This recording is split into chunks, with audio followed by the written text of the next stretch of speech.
All right, how's it going, you guys? We're back with Modified Classics again. We're going to be talking about market overview. Since it's been a while, we've had some things pop up in the news lately that could definitely change how the current market is looking. All right, I'm David. I'm Savon. So let's dive right into it. So me and Savon, we're talking about how Trump ended up putting a 25% tariffs on cars.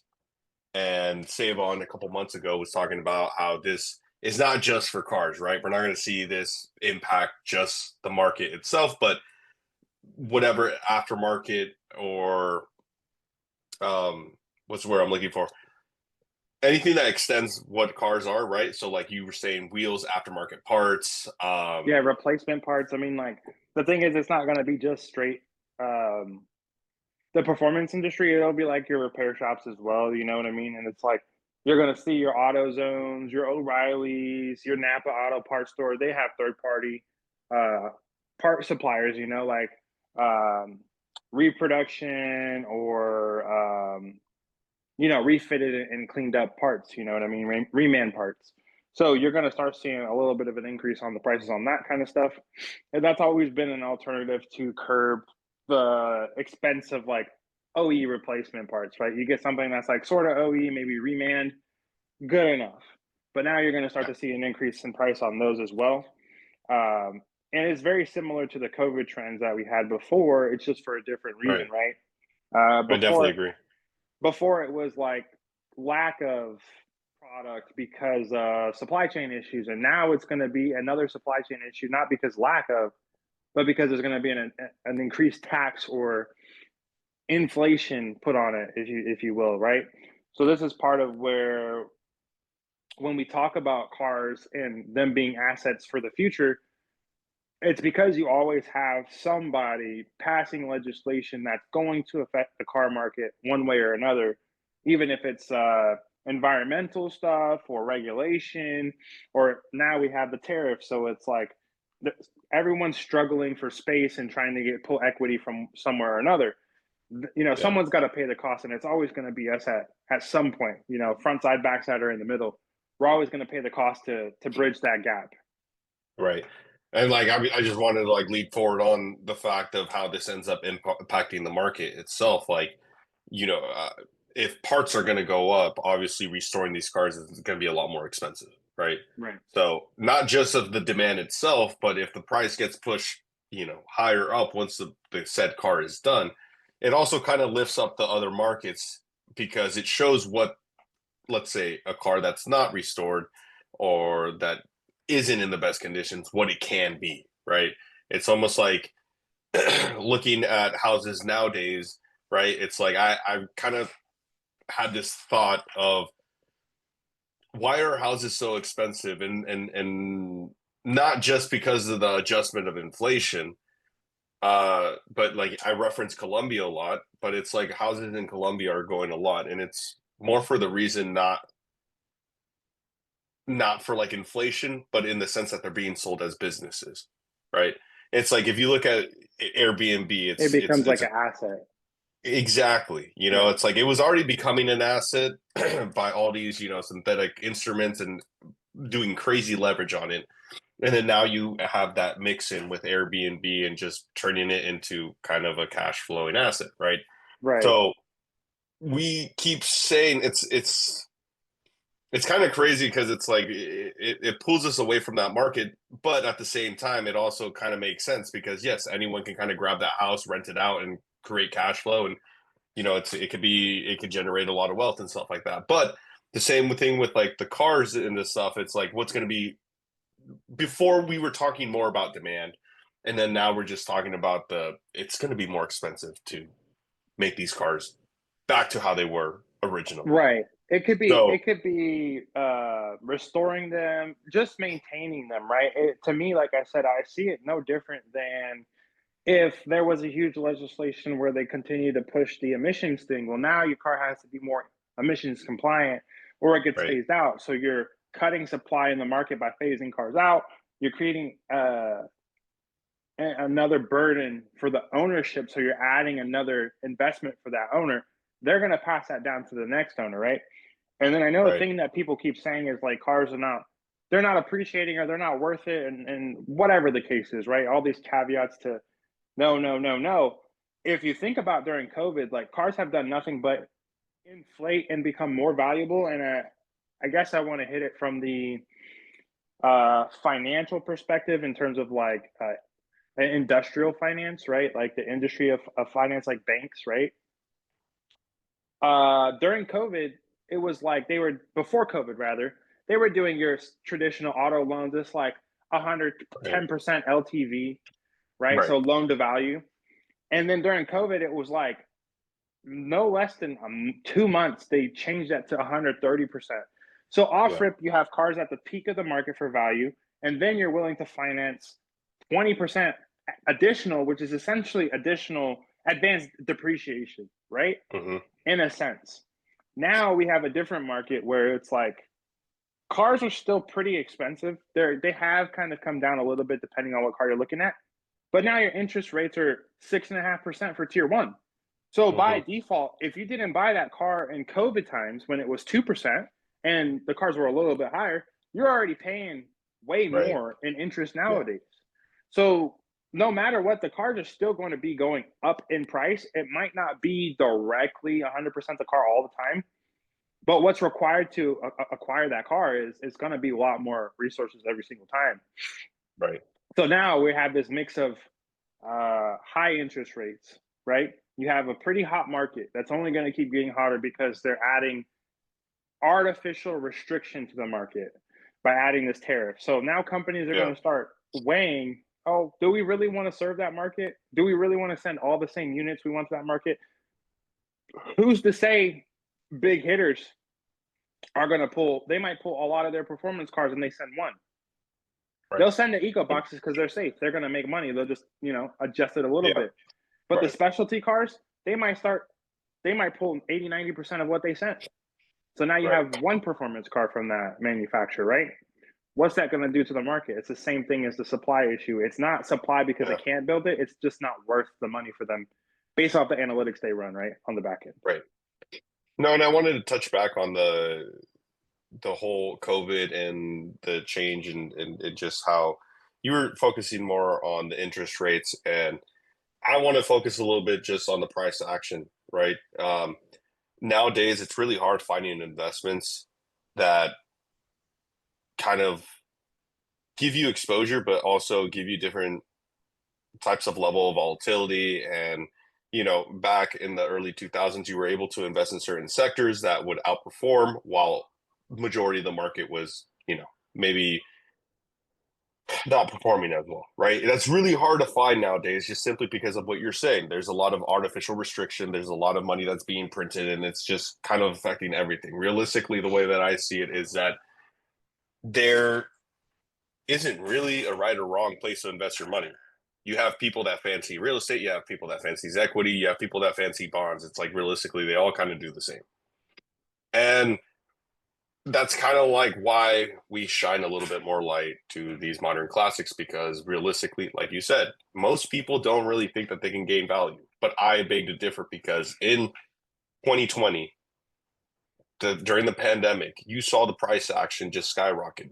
Pretty much what happened was that people were saying, hey, money's not safe in the market.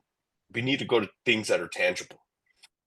And you saw, a lot of used cars do 200% within a couple months, right? This is something that has never really happened before. Yeah, this is non-specialty cars Right. at that. Right. So, it's like that's just proof that in times of need and in times of like in uncertainty, it's like people look for tangible things. That has always happened, right? You mainly see that in gold. Gold is like a perfect indicator because it's been around for a long time, and you can see when things get crazy around the world, that's what people flee to, right? But now we have something else where it's like these cars, I mean, we've talked about it before. I mean, these cars aren't connected to the internet. People really like that for different reasons. It's just it's the because unlike other things that are becoming decentralized, the car is becoming centralized in a sense. So there's a lot of attractiveness in that end, but that's what I see that, you know, as people keep waking up, pretty much talking about like millennial generations getting older, I can see them start noticing it, maybe not in the same speculative way that we're looking at it, but in the fact that if they don't grab onto this opportunity now, they might miss out on a childhood car, right? Dream car. So with that being said, I mean, this tariff is in this artificial restriction or whatever, just for is another layer of rocket fuel to everything else that we've already backed, right? Yeah. So, I mean, and the other thing about the Trump administration is what I'm noticing is that wherever you stand with the guy doesn't really matter, but he's pretty much giving you the game plan to everything. But a lot of people, because they don't like the guy and they hate how he responds or whatever, they don't want to listen to him because they want to believe that because he acts a certain way, it discredits everything that he's doing, right? Like I come from a crypto background. People are saying, "What should I invest in?" I'm like, literally, this guy is telling you to your face. It's like he's telling you that any American crypto is not going to be taxed. If it's not going to be taxed, it's like there's people that park their money all around the world in very secretive places to So they not don't pay get that. taxes. Right. So it's like you're telling me you can park it in an asset and at least for these 4 years you're not going to get taxed. I mean, he's giving you the play right there. The same thing with this 25% tariff. It's going to push the whole market, the price of it. Everything has to adjust to it. That's not even including the money injections that is being talked about, right? Through second mortgages, through apparently this $5,000 stimmy, right? It's like you Yeah, were like we saying, talked about it's before, it's like 2020 that. play all over again, right? It's Yeah, all in your face. if we see the injection of money, that's really all that we're missing for the formula. And I've told you about those. Realistically, it's the fuse. Yeah, It's I've the told you fuse. about those secondary mortgages for a while, which is like, it's only a certain amount of people in America, but from my recollection, it was almost like $2 trillion of equity that's just sitting in people's houses, right? Was But it they five want to. trillion? No, but they want to. They want to end up releasing 5 trillion, printing 5 trillion for that in a sense to back all that equity that's locked up into those houses. Mm, Yeah, yeah, it would make sense. which is So crazy if because that, that nothing that has not been injected yet. yeah, that's all money that's like a invisible reserve that they're not talking about. And I know this is a little bit more technical of things that might be coming and a lot of like, it could not, but it's just stuff to be aware of and look out for, because if you start to see those signs and indicators, that money's going to go somewhere. And if we look at history like we've seen it before, we know when people get extra money, they spend it, right? So it's like Right. there's going to be a small amount of market that does invest it.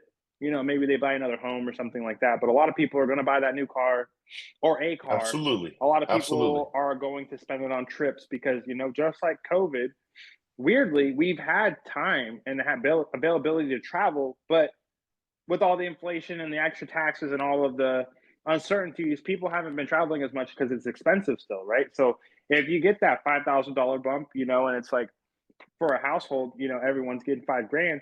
Well, you can afford to pretty much go anywhere in the world in that point. So even if you guys are into traveling or travel agencies or anything like that, that's another thing that you're probably going to see a bump in as well, because people are going to want to have experiences. And that's all the car stuff Right. is like a localized physical experience that it's hard to get or replace anywhere else, right? Right. So I wanted to just put this fact out as well, just because we're just trying to make it easy for you guys to kind of visualize what we're seeing, right? Um, so if we run the 2020 play when everyone got $1,200, airdrop to them pretty much. What like back in that time, right? Like I said, I come from the crypto space, and a lot of people were saying, "Hey, buy Bitcoin with that and just keep it there. There's gonna be inflation. It's gonna adjust. Trust me, it's like the best thing you can do." So that $1,200 right now today, it's worth $15,000. It's a 1,200% markup. Like that was what 4 years ago, 5 years ago ish. It was like what they did in 2021 or late 2020. I forgot. Right. Yeah, it was the summer of 2020. So it's like if this airdrop happens again with the 5,000, or you start hearing people print money is literally you got to go run into some type of asset. Obviously, we're here. This is not financial advice. This is not financial advice, but you got to go into some hard asset, right? And we look at this being a really good boat to go run to for when inflation happens again, because there's no way around it. If you think that they're going to print money and inflation is not going to happen, it's not. It's not.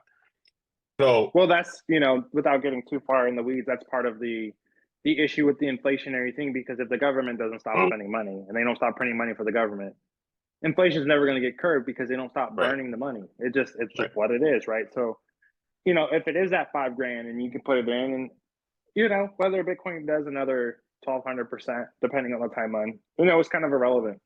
But if you right. could use that as a bridge, that's an easy bridge to get to, like we talked about, maybe buying that dream car or buying that collectible where it's like that 5 grand was I five mean, grand, but yeah, now it's 20 or 40 or 50 grand.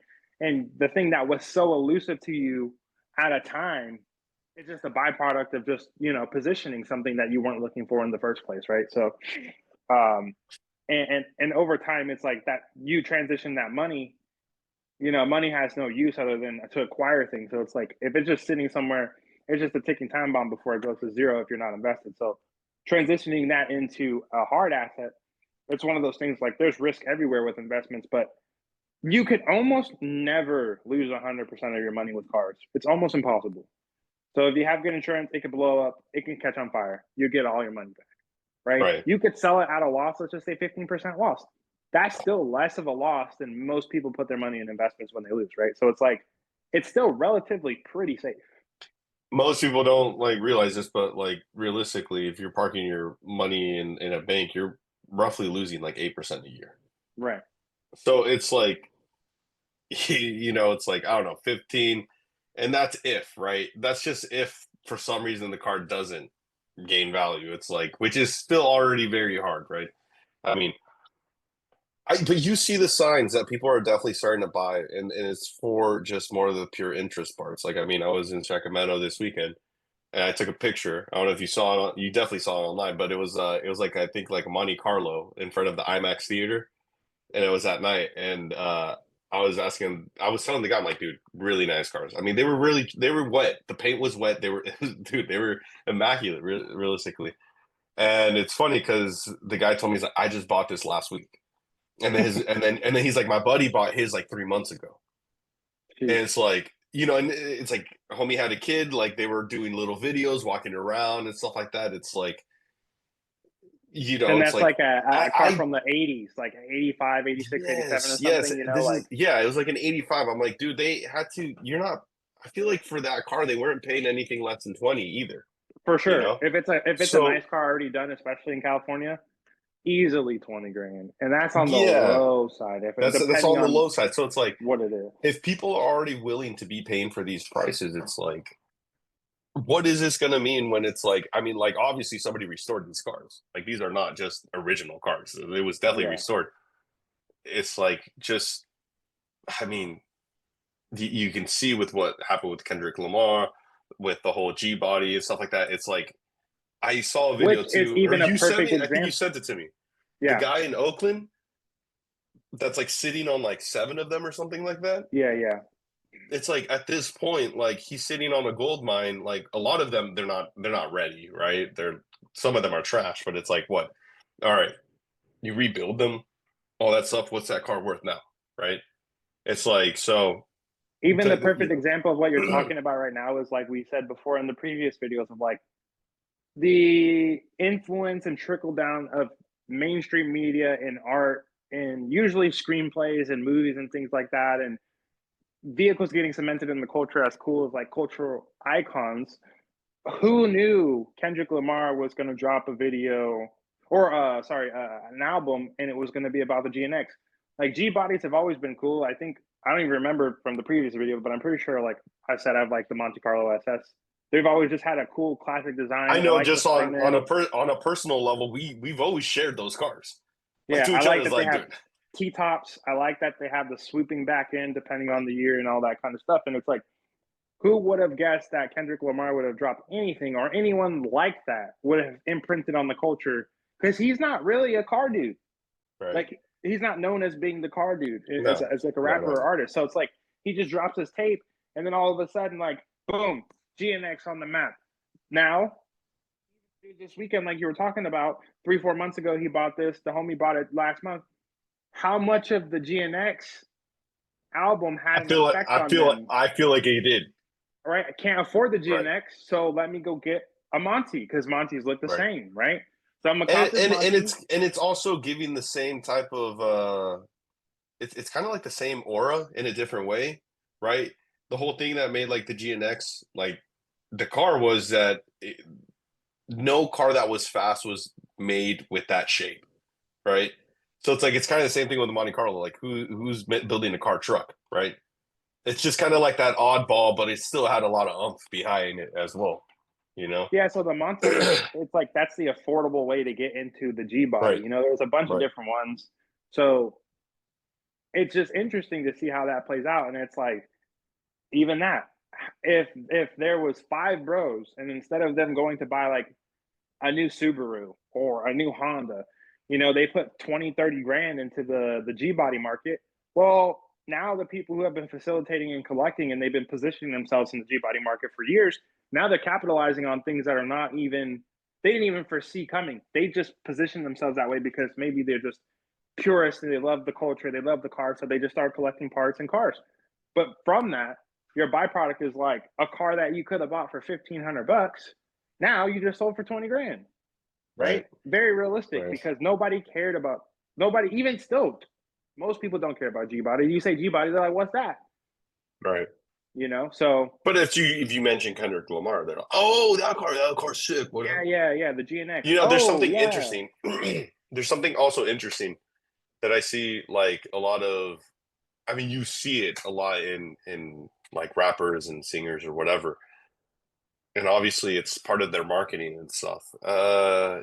You see it in other areas as well, but it's like you can definitely see them tap into that older market, right? Because it's like you might not like the GNX, like that's not a car that lives in your head, right? But at some point you saw it, or like I know, like I don't remember what it was, but exactly the car. But my uncle used to have one of those square bodies. It was a Chevy though. I don't know which one it was. Somebody, if they know what I'm talking about, they can plug it in. But it was like very boxy, just like a GNX, and it's like it's very particular. It's like of like lore in a sense. Like when you see it, it taps into that freaking back of your head and stuff like that. And I see a lot of people do it. You see Larry June do it as well. Like he has a lot of old cars and he talks about it a lot.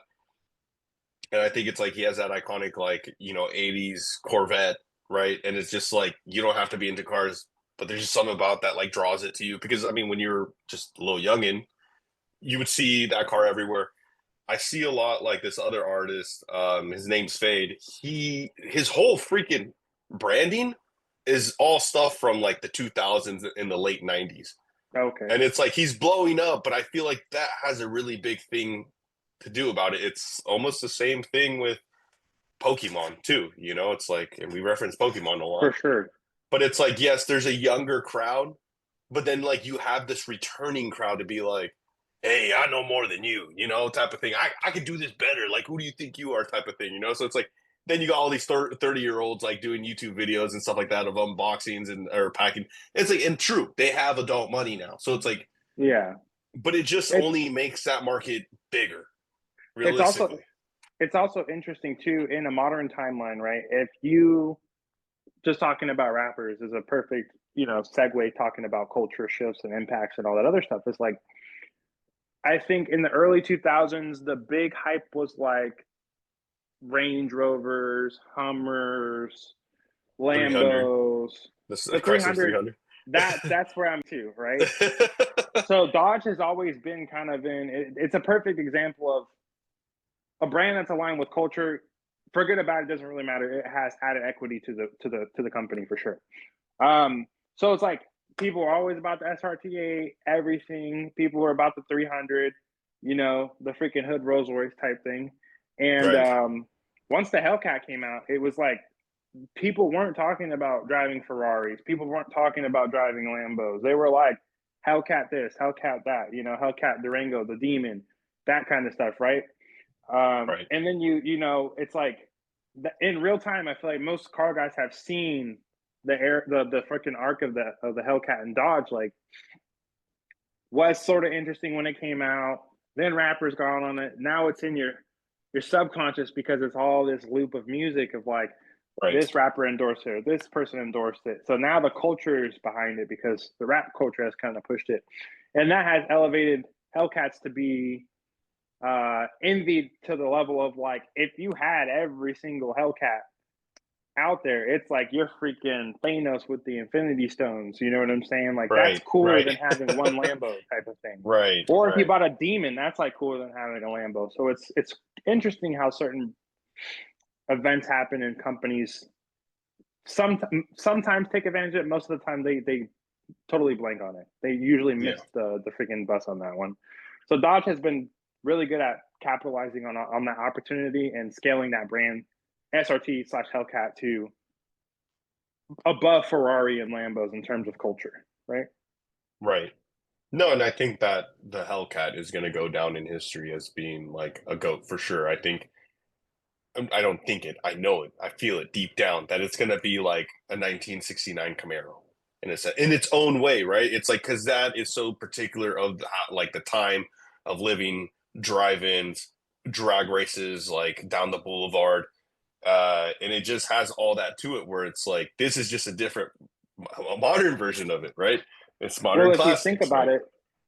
if you think about it, the Hellcat is one of the few cars that embodies the American archetype of like fu doesn't make any sense, totally unresponsible or irresponsible. Like, yeah, we'll make something with 707, then we'll make something with like 797, then we'll make something that makes the Demons like 1,000 something on race cats or E85, and it's like that makes no sense. But it's a Right. perfect embodiment of the American kind of psyche of like what we've always kind of done is like big, obnoxious, loud V8 stuff. And unfortunately, it's like not a thing that's been replicated in modern time. And, you know, it did go away for a little bit and there's rumors about it coming back. But it's like, if it doesn't come back, or even if it comes back for a little bit, I don't foresee any other company following suit in that kind of charade of figuring out, okay, we're going to bring back the Or American well, iconic cars or making muscle it car as era. like hitting it like right in the bullseye the way that they did. I don't see that happening. It would have to be a whole new thing.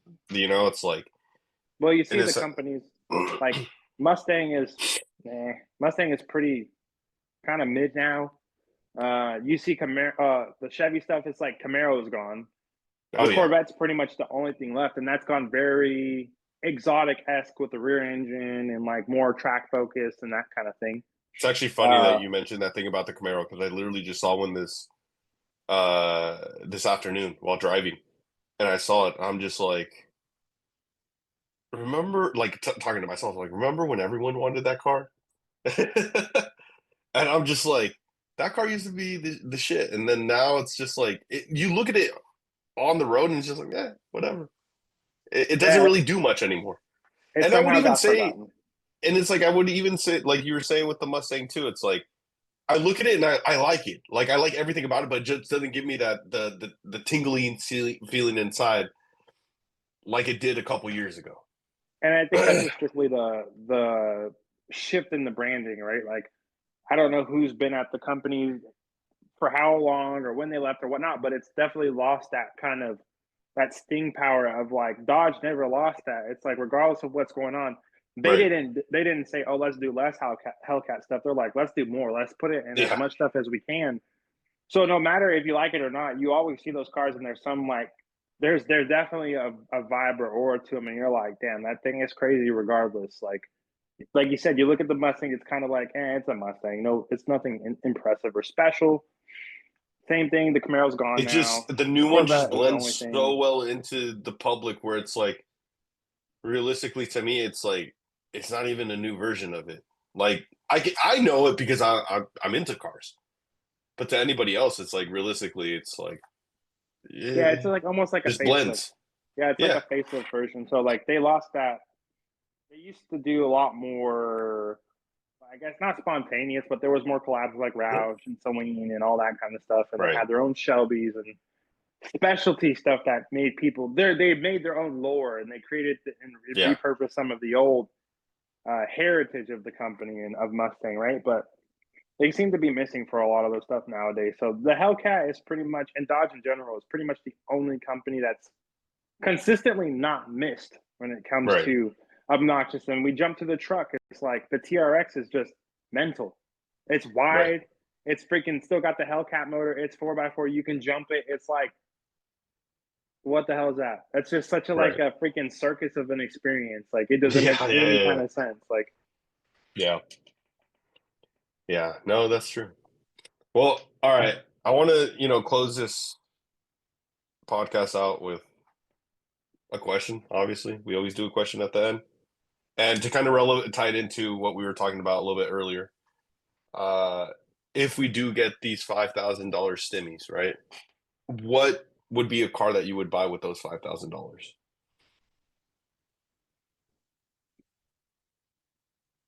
I think that this is good. It's a little challenge, man. It's not a lot of money, but I do feel like there's stuff that could be bought out there. Personally, me, I'm getting the Honda Insight. I might be getting two of them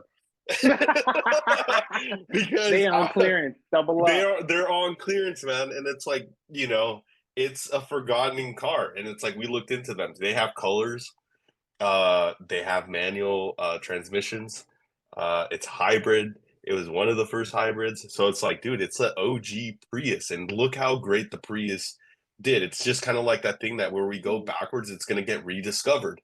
Yeah. I mean, even back then, I remember seeing them as a kid, and it was just like, that's cool. And I went on with my day. It's not something that would ever log in my head, but it's just looking at it now, it's just like, damn, they were way ahead of the curve Right. at the time. Oh man, $5,000. You're like, I don't even focus on anything under 15. No, it's just like, I'll man, put you bro, on the spot. Look, hey, for don't listen to Savon five because you don't even grand, know what he's talking about. I Don't listen to don't. this podcast. We don't know what we're talking about. At least Savon No, doesn't. Okay, five you can even buy. grand, You can man. buy a motorcycle if you want. No, I don't want a motorcycle. Not even a I, motorcycle. I already got motorcycles. Dude, Yeah, you probably just buy a freaking Jenny shell. I know I would. That's the bad then, part. then.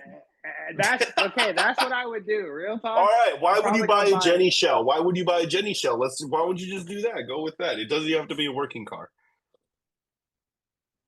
Welcome to the Genesis Coupe PsyOp, where I convince you all to buy Genesis. There, you got me. I mean, it's just something I like. I mean, it's a car like it's one of the last cars you can buy that's hasn't gotten the hype. It hasn't gotten the tax because it's like a forgotten about thing. Aside from that, anything that would be valuable, I mean, you could buy a 350Z. 350Z is a really good value. Right. $5,000. I probably, Yeesh. honestly, Yeesh. it depends on what the car is going to be used for. I'm not going to lie. A car that is high key slept on, that's extremely good value. G37 Coupe. G37 Coupe is a really nice car, Really? especially if you can find a Well, manual one, because it's like most people don't want them because they're heavy. They're Infinity, but because they're Infinity, they have the nicer interior. They got the big screen. They got creature comforts, right? they got the little clock. They got the little clock. I The think little clock.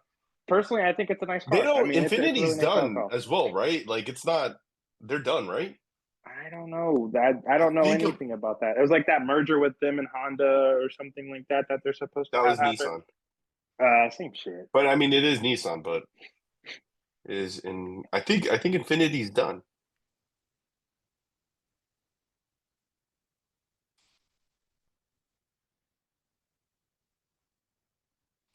Let's see.